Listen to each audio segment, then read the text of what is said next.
गुजरात के मुख्यमंत्री श्री भूपेंद्र भाई पटेल, स्थानीय सांसद सी आर पाटिल, केंद्रीय मंत्रिपरिषद के मेरे साथी, देश की डायमंड इंडस्ट्री के जाने माने सभी चेहरे, अन्य महानुभाव, देवी और सज्जनों, नमस्कार।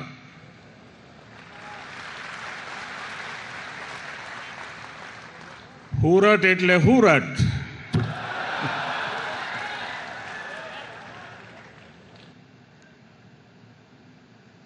सूरत पासे इतिहासનો અનુભવ, વર્તમાનમાં રફતાર અને ભવિષ્યની દૂરંદેશી, એનું નામ સુરત.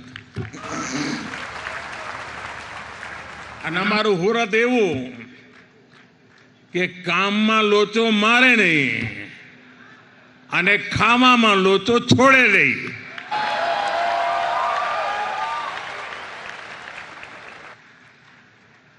આમ બધી વાતે સુરતીને ગમે તેટલી ઉતાવળ હોય, પણ ખાણીપીણીની દુકાને અડધો કલાક લાઈટમાં ઉભા રહેવાની ધીરજ એનામાં હોય.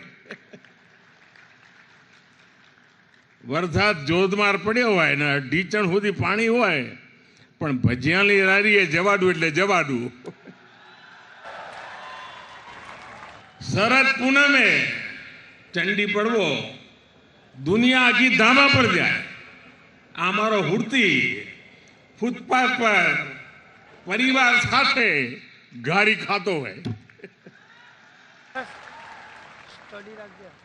अने मोजी एवो साहेब के नाका परनु सर्कल में यहाँ आटो मारवा ना जाए, पण विश्व आखू फरे. મને યાદ છે 40-45 વર્ષ પહેલા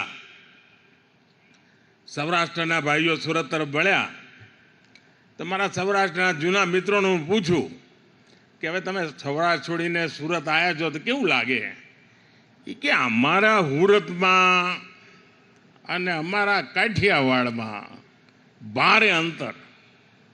આ 40-45 વર્ષ પહેલાંની વાત કરું તો હું શું तो कि हमारे ત્યાં કાઠિયાવાડમાં જો હામે હામે મોટરસાયકલ ટકરાઈ ગઈ તો કે તલવાર ઉકાળવાની વાત થાય, પણ કે જો સુરતમાં મોટરસાયકલ ટકરાણી હોય એટલે તરત બોલો કે જોની ભાઈ તારી બી ભૂલ છે ને મારી બી ભૂલ છે, હાલને હવે કે આટલો ફરક છે.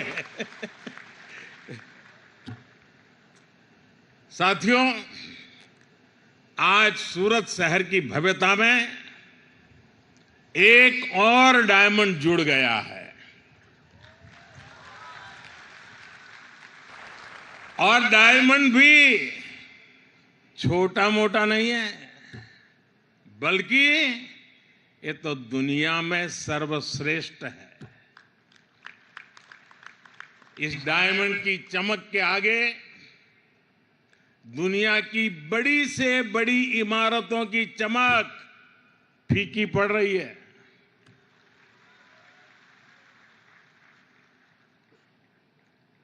और अभी वल्लभ भाई, लालजी भाई पूरी नम्रता के साथ अपनी बात बता रहे थे. और शायद इतने बड़े मिशन की सफलता के पीछे उनकी ये नम्रता, सबको साथ लेने का स्वभाव, इसके लिए जितनी बधाई मैं इस टीम को दूं उतनी कम है. वल्लभ भाई ने कहा कि मुझे 5 ही मिनट मिला है, लेकिन वल्लभ भाई आपके साथ तो किरण जुड़ा हुआ है और किरण में पूरे सूर्य को समझने का सामर्थ्य होता है और इसलिए आपके लिए 5 मिनट एक बहुत बड़ी शक्ति का परिचय बन जाती है। अब दुनिया में कोई भी कहेगा डायमंड बुर्स तो सूरत का नाम साथ आएगा, भारत का नाम भी आएगा। सूरत डायमंड बुर्स भारतीय डिजाइन, भारतीय डिजाइनर्स, भारतीय मटेरियल और भारतीय कॉन्सेप्ट के सामर्थ्य को दिखाता है। ये बिल्डिंग नए भारत के नए सामर्थ्य और नए संकल्प का प्रतीक है। मैं सूरत डायमंड बुर्स के लिए डायमंड इंडस्ट्री को, सूरत को, गुजरात को, पूरे देश को बधाई देता हूं।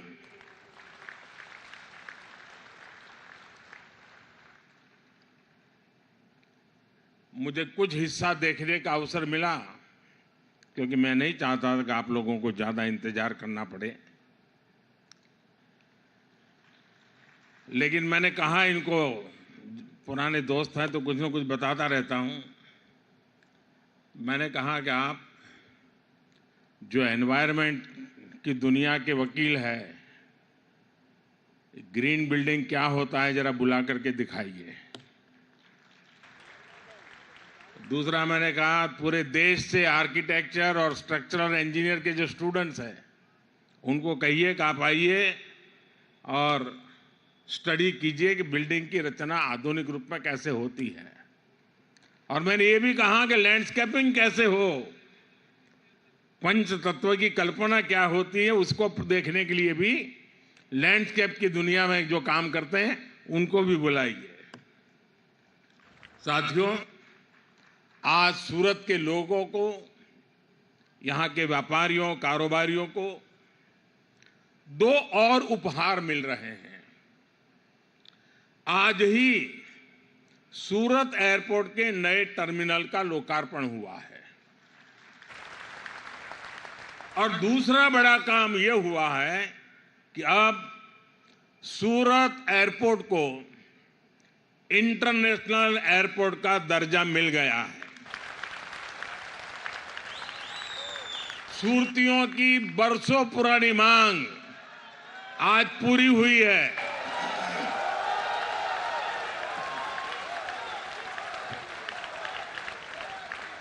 और मुझे याद है जब मैं पहले आता था यहां तो सूरत का एयरपोर्ट कभी कभी लगता है बस स्टेशन ज्यादा अच्छा कि एयरपोर्ट अच्छा। बस स्टेशन अच्छा लगता नहीं था, एक झोपड़ी जैसा था। आज कहां से कहां पहुंच गए, ये सूरत का सामर्थ्य दिखाता है। सूरत से दुबई की फ्लाइट आज से शुरू हो रही है।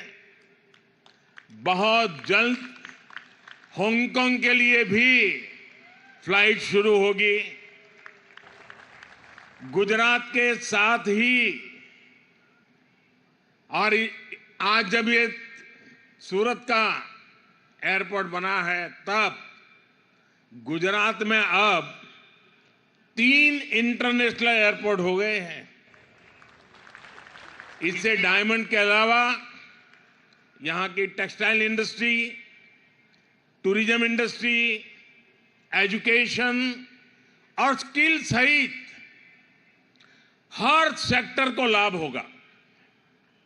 मैं इस शानदार टर्मिनल और इंटरनेशनल एयरपोर्ट के लिए सूरत वासियों को, गुजरात वासियों को बहुत बहुत बधाई देता हूं। मेरे परिवारजनों, सूरत शहर के साथ मेरा जो आत्मीय लगाव है उसको शब्दों में बयां करने की जरूरत नहीं है, आप लोग भली भांति जानते हैं। सूरत ने मुझे बहुत कुछ सिखाया है और सूरत ने सिखाया है कि जब सबका प्रयास होता है तो हम कैसे बड़ी से बड़ी चुनौतियों का सामना कर सकते हैं। सूरत की मिट्टी में ही कुछ बात है जो इसे सबसे अलग बनाती है और सूरतियों का सामर्थ्य, उसका मुकाबला मिलना मुश्किल होता है। हम सब जानते हैं कि सूरत शहर की यात्रा कितने उतार चढ़ावों से भरी रही है। अंग्रेज भी यहां का वैभव देखकर सबसे पहले सूरत आए थे। एक जमाने में दुनिया के सबसे बड़े समुद्री जहाज सूरत में ही बना करते थे। सूरत के इतिहास में अनेक बार बड़े बड़े संकट आए, लेकिन सूरतियों ने मिलकर हर एक से मुकाबला किया। वो भी एक वक्त था, कहते थे कि 84 देशों के शिप के झंडे यहां फहरते थे और आज जब मथुर भाई बता रहे थे कि अब 125 देशों के झंडे यहां फहरने वाले हैं।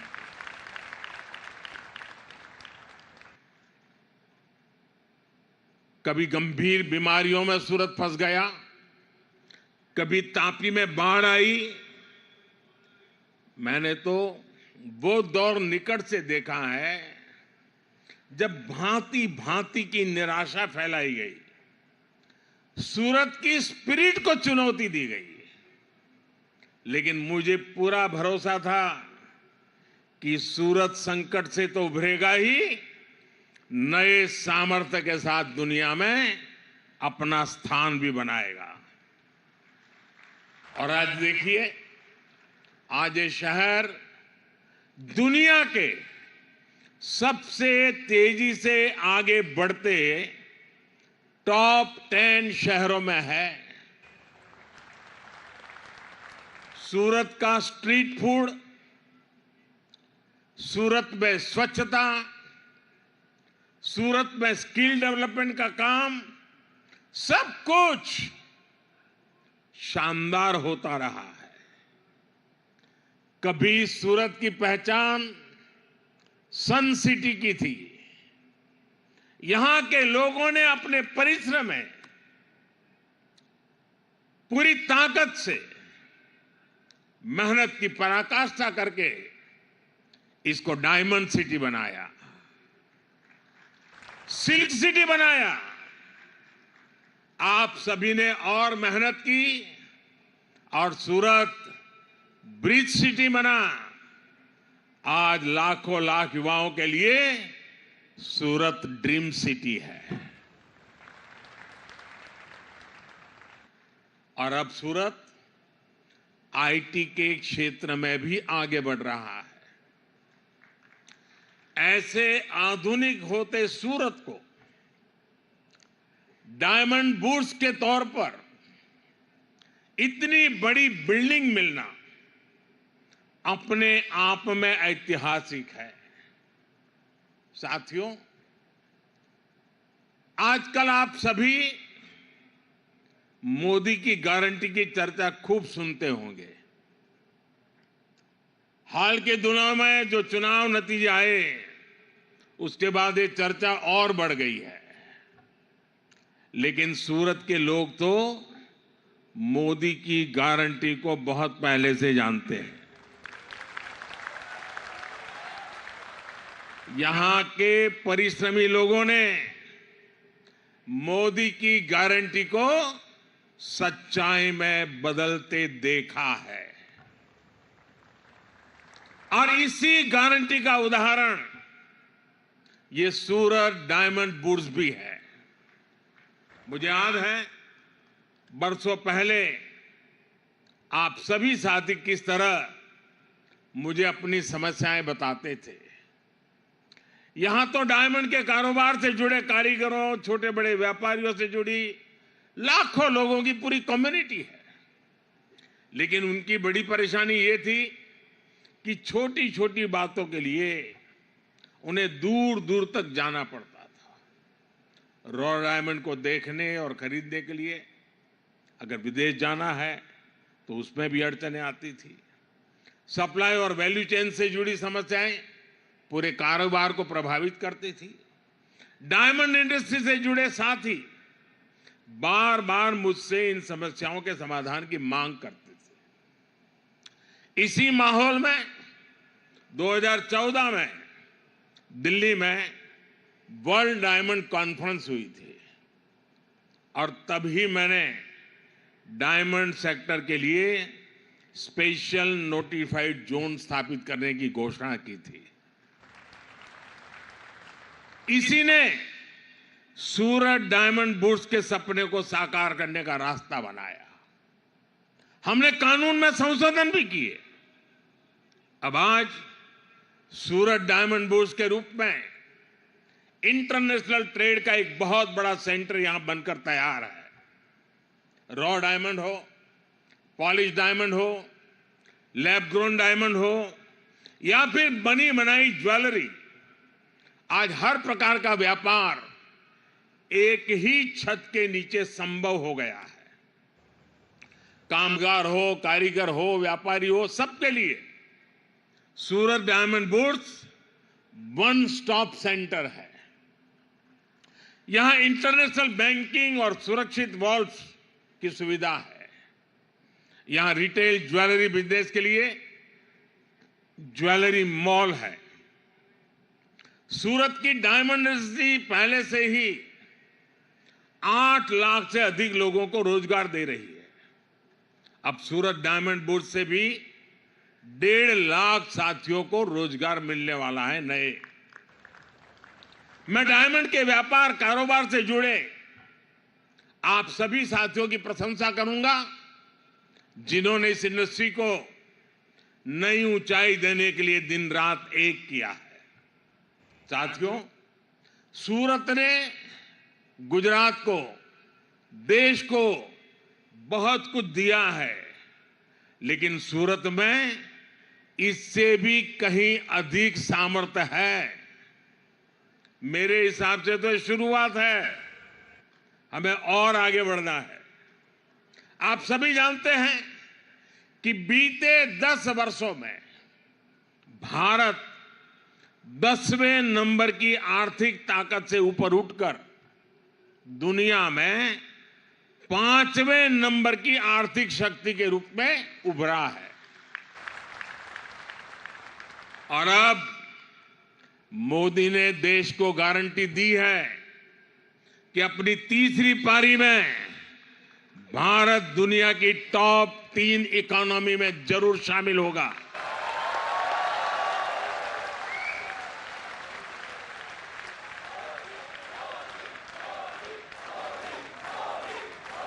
सरकार ने आने वाले 25 साल का भी टारगेट तय किया है। $5 ट्रिलियन का लक्ष्य हो, $10 ट्रिलियन का लक्ष्य हो, हम इन सभी पर काम कर रहे हैं। हम देश के एक्सपोर्ट को भी रिकॉर्ड ऊंचाई पर ले जाने के लिए काम कर रहे हैं। ऐसे में सूरत की और विशेषकर सूरत की डायमंड इंडस्ट्री की जिम्मेदारी भी अनेक गुना बढ़ गई है। यहां सूरत के सभी दिग्गज मौजूद हैं। सूरत शहर को भी ये टारगेट तय करना चाहिए कि देश के बढ़ते हुए एक्सपोर्ट में सूरत शहर की भागीदारी और कैसे बढ़े। ये डायमंड सेक्टर के लिए, जेम्स और ज्वेलरी सेक्टर के लिए चुनौती भी है, अवसर भी है। अभी डायमंड ज्वेलरी के एक्सपोर्ट में भारत बहुत आगे है। सिल्वर कट डायमंड और लैब ग्रोन डायमंड में भी हम अग्रणी हैं।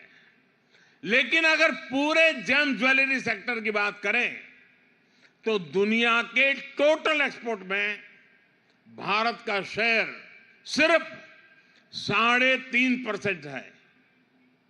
सूरत अगर ठान ले तो बहुत ही जल्द जेम्स ज्वेलरी एक्सपोर्ट में डबल डिजिट में आ सकते हैं। और मैं आपको गारंटी देता हूं, आपके हर प्रयास में सरकार आपके साथ खड़ी है। हमने तो पहले से ही इस सेक्टर को एक्सपोर्ट प्रमोशन के लिए फोकस एरिया के रूप में चुना है। पेटेंटेड डिजाइन को प्रोत्साहन देना हो, एक्सपोर्ट प्रोडक्ट्स को डाइवर्सिफाई करना हो, दूसरे देशों के साथ मिलकर बेहतर तकनीक की खोज करना हो, लैब ग्रोन या ग्रीन डायमंड को बढ़ावा देना हो, ऐसे अनेक प्रयास केंद्र सरकार कर रही है। ग्रीन डायमंड को प्रोत्साहन देने के लिए सरकार ने बजट में भी विशेष प्रावधान किए हैं। आपको इन सारे प्रयासों का ज्यादा से ज्यादा फायदा उठाना है। आज अंतर्राष्ट्रीय स्तर पर जो माहौल आप भी अनुभव करते होंगे, आप दुनिया भर में जाते हैं, दुनिया के अनेक देश के लोग यहां बैठे हैं, आज विश्व का माहौल भारत के पक्ष में है। आज पूरी दुनिया में भारत की साख बुलंदी पर है।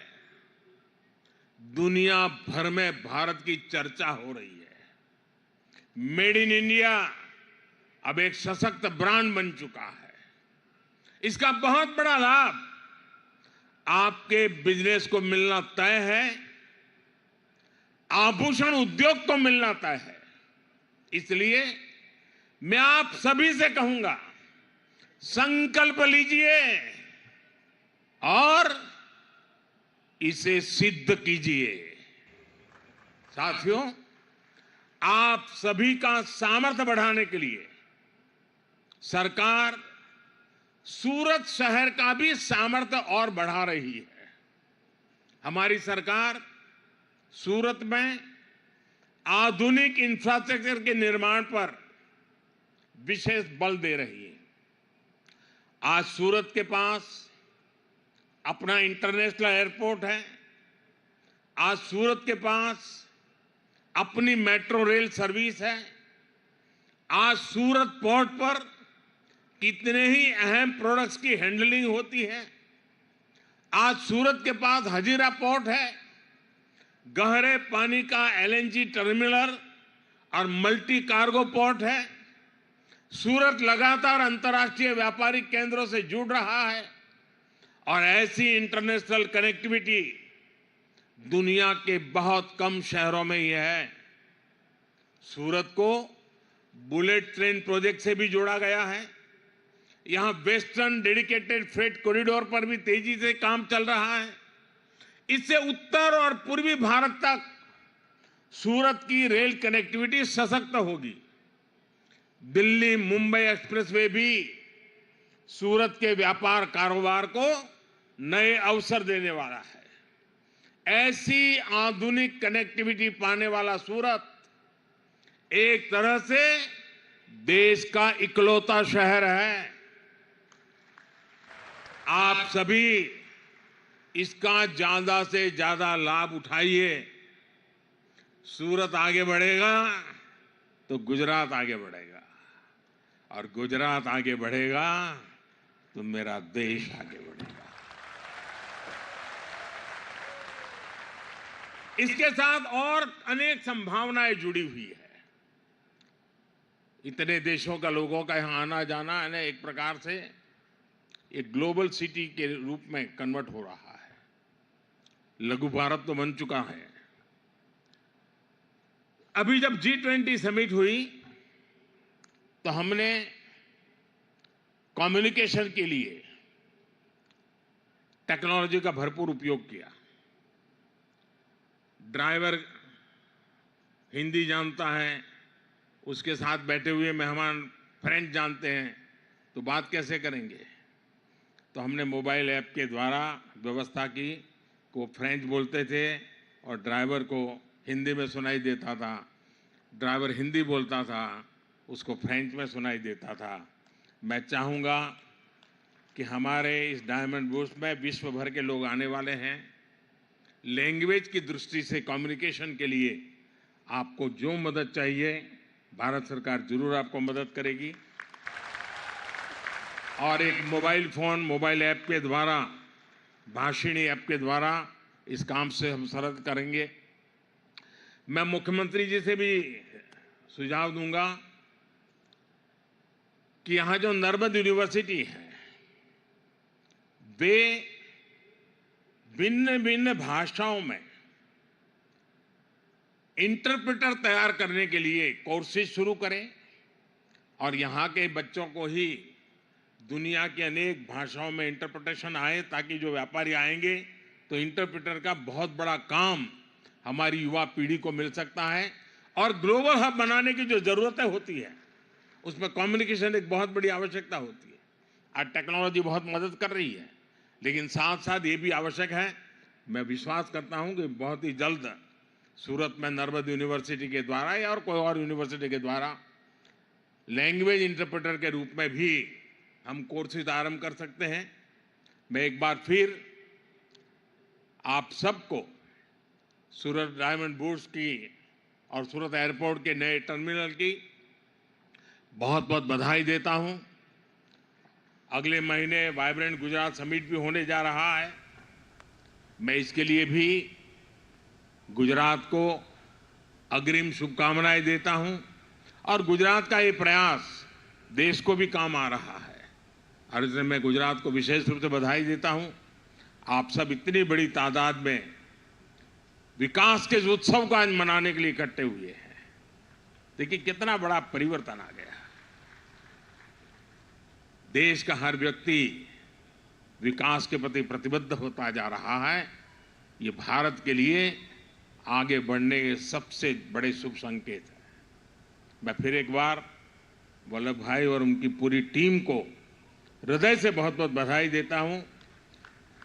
और मुझे पता है अगर बीच में कोविड की समस्या ना आई होती तो शायद ये काम हम और जल्दी पूरा कर देते, लेकिन कोविड के कारण कुछ कामों में रुकावट रही थी। लेकिन आज ये सपना पूरा देख करके मुझे बड़ा आनंद हो रहा है। मेरी तरफ से बहुत बहुत बधाई, धन्यवाद।